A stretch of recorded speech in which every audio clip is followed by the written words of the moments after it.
Hello everyone and welcome back to Bhavika's Motherhood Journal। आज इस video में हम बात करेंगे कि क्या गर्भाशय धुलवाने से यानी कि डीएनसी करवाने से प्रेगनेंसी ठहरने के चांसेस बढ़ जाते हैं। तो अक्सर मुझे नीचे कमेंट बॉक्स में पूछा जाता है कि जैसे अगर प्रेगनेंसी नहीं रुकती है तो घर के जो बड़े होते हैं, खास करके जो दादी नानी होते हैं, वो हमें बताते हैं कि आपको एक बार गर्भाशय की धुलाई करवानी चाहिए, इससे प्रेगनेंसी ठहरने के चांसेस बढ़ जाते हैं। तो इसमें कितनी सच्चाई है? सबसे पहले तो हम ये समझते हैं कि डीएनसी यानी गर्भाशय की क्लीनिंग में होता क्या है। तो इसमें आपकी वजाइना के थ्रू एक छोटा सा इक्विपमेंट आपके गर्भाशय के अंदर डाला जाता है और अंदर की जो दीवार होती है उसकी क्लीनिंग होती है, उसको बाहर निकाला जाता है। तो जब गर्भाशय की क्लीनिंग होती है तो वहां पर छोटा सा जख्म होता है।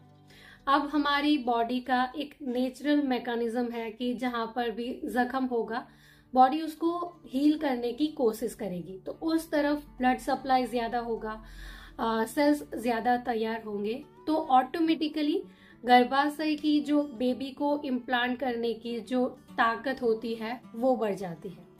लेकिन ये आपको तब करवाना चाहिए जब आपके डॉक्टर ने आपको सजेस्ट किया हो। पहले के टाइम में गर्भाशय की धुलाई बहुत ही कॉमन थी। अगर आपको प्रेगनेंसी नहीं रुकती है तो आपको गर्भाशय की धुलाई करवाई जाती थी, क्योंकि ये इसलिए भी होता था कि जब गर्भाशय की धुलाई होती है, अंदर से जब टिश्यू बाहर निकलेंगे उसको फिर लैब में भेजे जाते थे, ये जानने के लिए कि आपको ओव्यूलेशन ठीक से हो रहा है या नहीं, अंडे ठीक से बन रहे हैं या नहीं, अंडे बाहर आ रहे हैं या नहीं, क्योंकि उस टाइम पे मेडिकल साइंस इतना एडवांस नहीं था।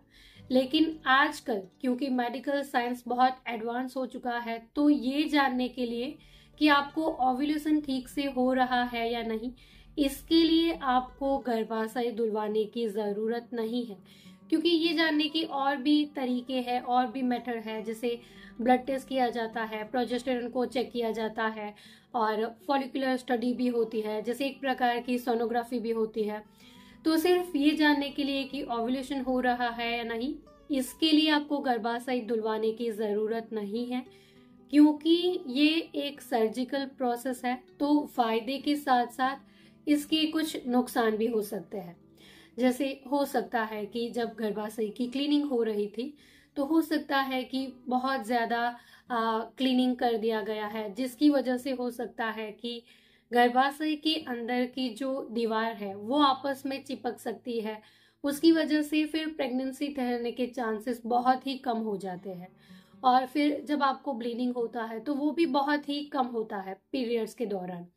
या फिर क्योंकि बाहर से इक्विपमेंट आपके गर्भाशय के अंदर डाला जाता है, तो अगर उसकी क्लीनिंग अच्छे से नहीं हुई है, उसको अच्छी तरीके से डिसइंफेक्ट अगर नहीं किया गया है, तो फिर बाहर का कोई इन्फेक्शन भी आपके गर्भाशय के अंदर जा सकता है, वो इन्फेक्शन आपकी नलिकाओं के तरफ भी जा सकता है। तो फायदे के साथ साथ ये आपको नुकसान भी दे सकता है। तो अनलेस एंड अनटिल अगर आपके डॉक्टर ने आपको सजेस्ट किया है तो आपको गर्भाशय की क्लीनिंग यानी डीएनसी करवाना चाहिए। डॉक्टर आपको कब सजेस्ट करेंगे?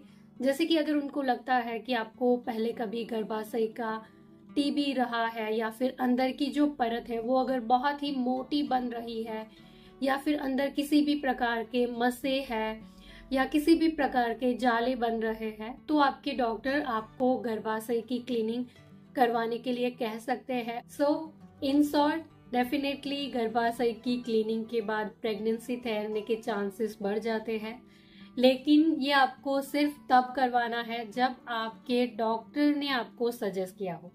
किसी और के कहने पर किसी भी डॉक्टर के पास आपको ये नहीं करवाना चाहिए, क्योंकि फिर तब आपको ये फायदा देने के बजाय नुकसान भी कर सकता है। So this is all for today. I hope कि मेरी ये सारी बातें, ये छोटी सी इंफॉर्मेशन आपके लिए ज़रूर से यूज़फुल रही होगी। अगर मेरे इस वीडियो से आपकी कोई भी मदद हुई है, वीडियो अगर आपके लिए यूज़फुल था, तो इस वीडियो को लाइक और शेयर ज़रूर करिएगा। चैनल पर नए हो तो सब्सक्राइब कर दीजिए ऐसे ही और वीडियोस के लिए। इसके अलावा और कुछ अगर आप मुझसे पूछना चाहते हो, कुछ बताना चाहते हो, तो आप मुझे नीचे कमेंट बॉक्स में ज़रूर से लिख सकते हो। Thank you for watching this video. Bye bye.